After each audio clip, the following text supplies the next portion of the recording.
Hello, good evening. Welcome to Showtime number 4. It's a hard scout life. It really is a hard scout life out there, and I'm going to show you that tonight. I'm Dorian, and this is RivetingTV. How are you doing? I'm really excited for my first proper cast as a solo host tonight, as we've decided there's a few things we can do on our own. Tomorrow night is going to be World of Tanks Tips Live, and that's going to be hosted by Highflyer and just Highflyer. So if you came here to see Highflyer, I'm sorry, but trust me, we're going to have some good times. So what we're going to do, in part 1, we're going to take a look at a replay where scouting goes really well, and you do pretty effective, and you have a few things to deal with. In part 2, we'll see when things go disastrously wrong. And in part 3, we're going to have a look at guest replays. And luckily, 2 of you guys have sent in replays just to the last second, because I've been looking around and no one was sending me any all day. But fantastic 2 scout games right at the last second. And we're going to go through them cold cast. I haven't had a chance to look at them, so we're just going to see how they do and analyze it on the fly. Yeah! Just realized something, that we don't have our logo at the top of the screen, and I'm going to get shouted at if I don't have that on. Ah! Whoops. Oh well. Doesn't matter, right? Doesn't matter. Okay, let me get the game up, because I have to get the replays individually loaded, and we're going to jump into the first game.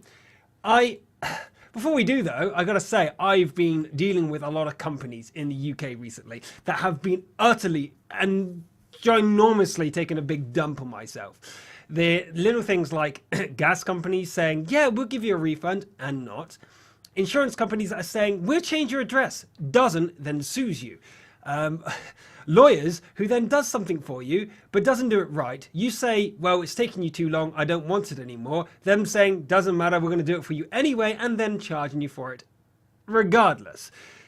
That's just a few examples. Some more luck is me going to a sound studio to record some vocal work and the sound engineer's desk exploding. This has all happened in the last week.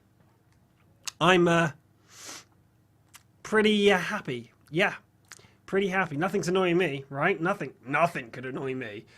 Woo! But I tell you, they're trying. They're really trying. Okay, the replay is loading. It's bad, but here we go. Is it going to pick up? Yes, it is! Hooray! Everything's working. Right, let's make sure everything here is setting correctly. Volume, music, yay. Woo! Okay, so the first thing you do when you get into a game with scouts, you have a look at your teammates. So first thing you do, have a look at tab. Right, what have we got here? GW Panthers, GW Tigers, heavy tanks, we're bottom of the barrel. Fantastic. Seriously, that's the best thing you can be.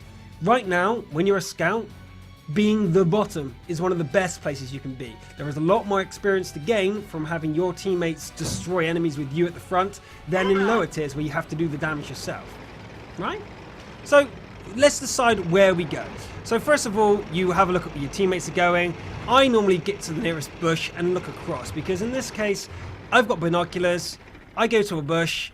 I'm going to look across the field. If anything's coming across, I should be able to spot it, and my teammates can get into position. Because you're so much more faster, guys, you've got to be able to do something like that. The enemies are going to appear over here. Now, it's very unlikely that you're going to get any spots because of the limitations of the game engine. Over here is a little bit, a bit far. As you can see, you're already that distance. But you never know. Some cocky guy might be coming across the front here with a scout or a medium tank thinking, I'll just cut some corners and cut across here. So it's a reasonable decision to make, to go and sit down at that position over there and decide, yeah, that's what I'm going to do. I'm going to sit over here and scout. So that's cool. So I'm scouting here and just going, right, I'll give my teammates 30 to 40 seconds before I move off and do something else. And, okay, I guess he wants to spot. Oh, he's going to push me out, is he? I'm going to reverse and get out of the way and go, I'm not happy. Seriously, if this guy wanted the bush, just had to come up next to me, type in the chat, hey, could I take this bush for sniping? Something like that. Instead, he pushes me forward out of the bush, ruining my binoculars, my camouflage, and potentially putting me in danger, putting me in front of the bush. So I'm not happy. Now, here's where you've got to keep your, keep your cool, because I'm now making a decision. If we have a look at my fixed camera here, let's see what I do. I'm sure most of you are in this position where you pretend to type something, or you're about to type something, and then you decide, I'm not going to type it. So you look at the amount of time I'm wasting here, because I'm now completely distracted with this guy, and he's now saying scout. So I'm like, alright, so you're going to push me out of the bush, try and kill me, and say scout. You see where I'm aiming? You see where I'm aiming, right? You see where I'm aiming. Now, that is a point where you've got to make a decision. You've got to make a decision there. You've got to make sure that you either take this guy out, or you decide not to take this guy out. You got two options. Do I damage this E75 for pushing me out, or do I not? I do have ammo, by the way. It's just the you don't see it in the display. Right. So I got to tell you that you don't want to be doing this right now. You're wasting time. You're being distracted. Even though this guy was an absolute dickhead to you, you don't want to do what I'm about to do. Nah, not really. I kept my cool. He said, please don't, please go scout. So in the end, I go, all right. I'm not going to shoot you. Instead, I'm going to have a look to see if there's any way to shoot. And I'm going, fine, whatever, be the bigger man. I'm going to go off and do something else. He may have ruined my strategy, what I wanted to do, but that's fine. Whatever. Let's go over to this side. There's not many guys. Let's have a look at our teammates. We've got a group engaging on this side and not many engaging on this side. So I thought I'd do a route to see where the enemies are. Now, following the example of Mr. Highflyer, he says that you should wait for a while and then go down the middle to see if you can spot anything by keeping down in the safe area here. So that's what I tend to do. I intend to just to do a circuit to see if anything's going on, and then head down the middle and see what I can do. If there's heavy resistance, then I will turn back and just scout. If there's not, I'll head off and go for the artillery. So that's really what I'm going to be doing now.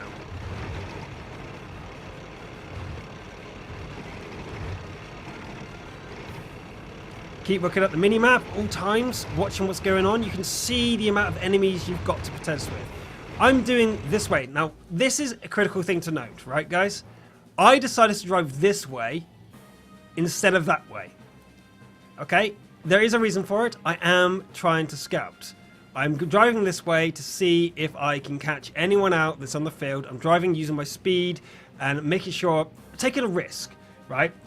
There is a risk that if I went this side, I can get taken out. Because if there's a TD watching this area, I could get shot, right? Simple as that. But I've decided that it's worth the risk, because if I spot them, I've got good view range. If I spot them first, it'll help my teammates that are in position. And I'm saving time, because I'm kind of behind schedule because of the E75 problem earlier. So let's see what I do. I'm going to say, okay, I'm going to do exactly what I said I'll do and go down the middle. Nothing's really changed my mind.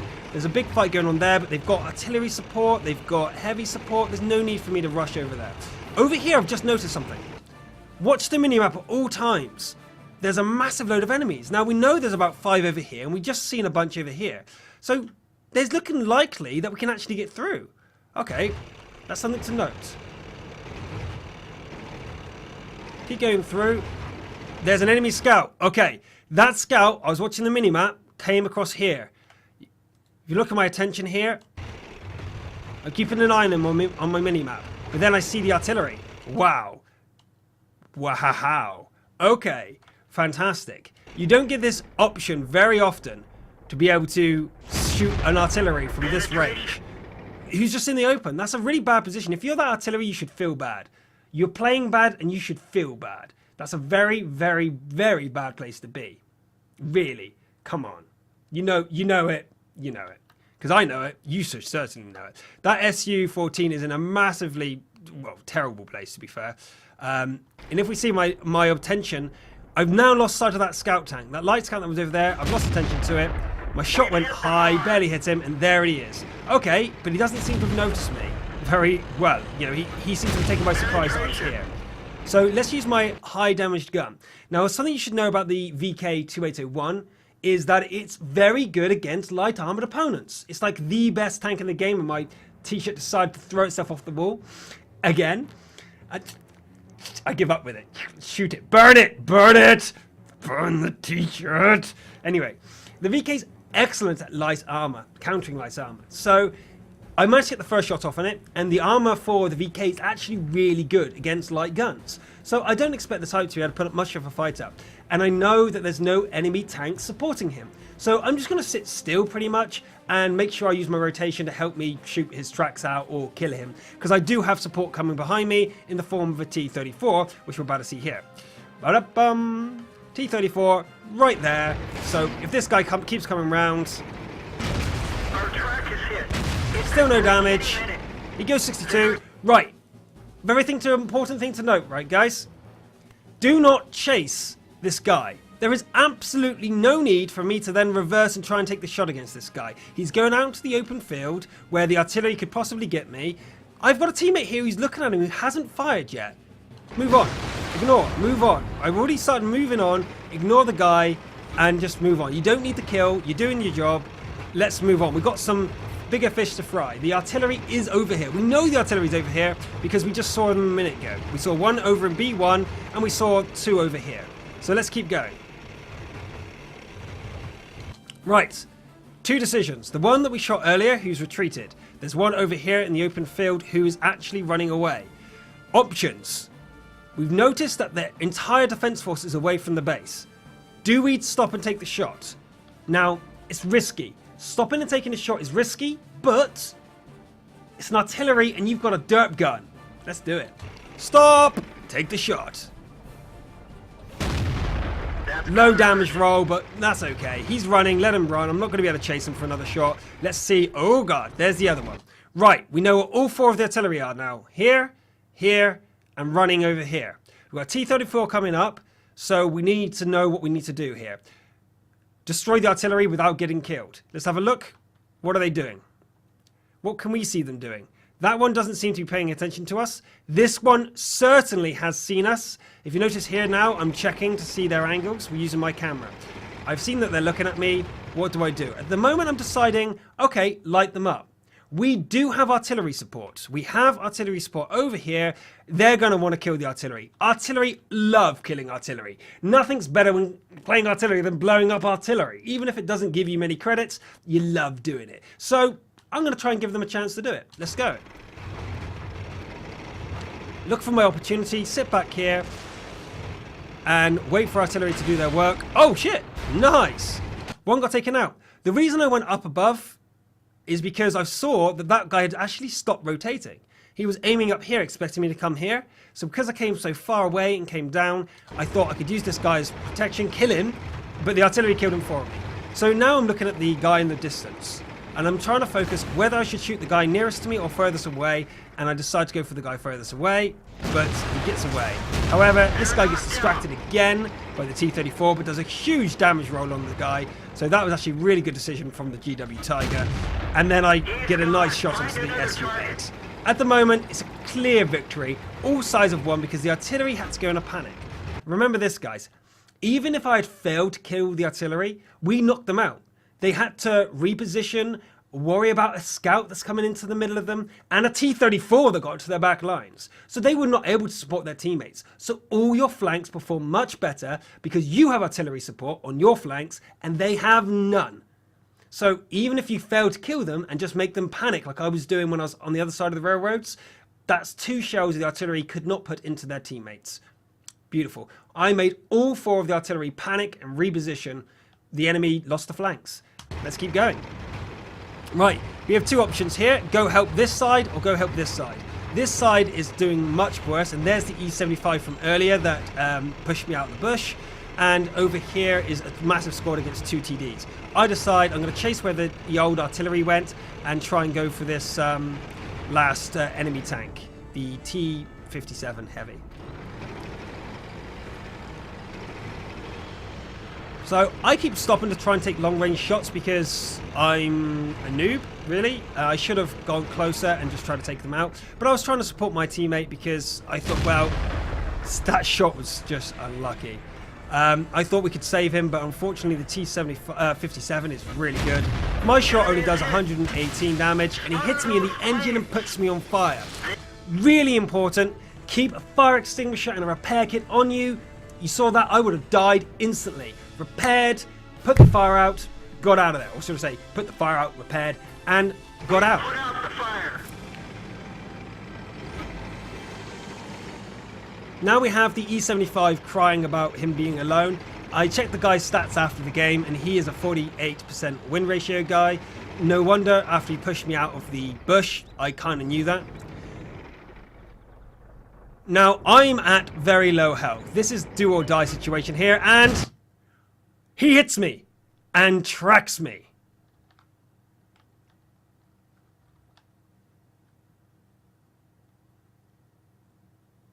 Tier 10 heavy tank came around the corner, got the first shot off, and went straight into my track. My palms are now a little bit sweaty. I'm now, I could do this. I could kill the last tank, and it's a tier 10. Freaking bingo. Yeah. Yeah. Yeah. Oh, shit. Hit the wrong button. And let's slow down the replay rate. Bail out. This vehicle has had it. Oh dear. Oh dear, what happened? He's got a reloader, hasn't he? Freaking T57 reloader.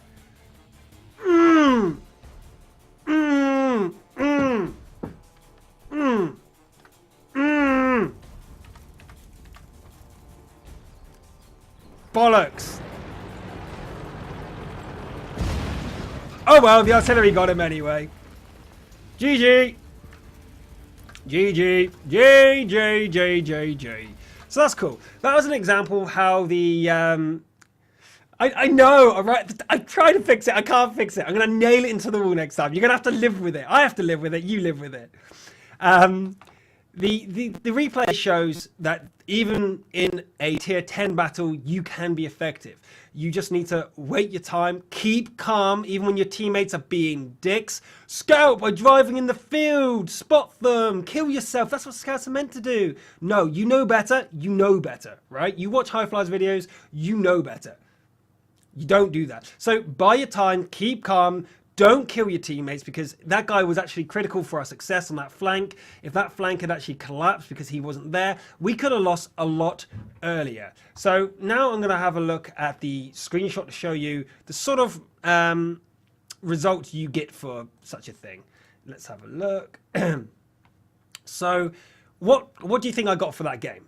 I mean, this is not, oh, look how good I did, because it's no point in doing that. It's just how much you can earn from doing good scouting. And that's a really bad thing. Let's go full screen. Full screen! Full screen. It doesn't full screen. Oh, well, I will just do that. There you go. You can see it. You can see it.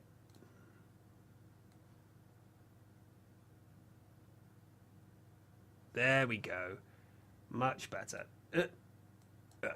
Okay, so you see that I was top. Absolute top. Even in a tier 10 battle, I was top. Most of that came from spotting damage, but a bit of it came from killing the artilleries as well. I would say it was about 70% came from spotting damage, and the rest came from the direct damage. So yeah, you got it right. Good guess. But that's a reason why you've got to keep calm. As a scout, you have incentive to keep calm and carry on, right? It's a tough scout life, right? It's a hard scout life. We know this. It's really difficult because a lot of players don't understand your role. A lot of players who are bad, I'll say it, they're bad. They want you to suicide. They want you to drive forward at the enemy at the beginning of the game. Don't stop until you're dead. Yet that won't yield you any good results. You'll die early. You won't be there at the end of the game where the scout becomes most effective.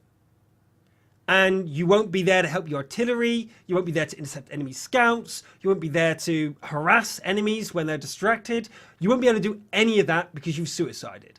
Know your limitations. Easy. Right, cool. Anyway, we're going to take a short break, and when we come back, we're going to look at when scouting goes wrong. And it quite often does go wrong. See you in a minute.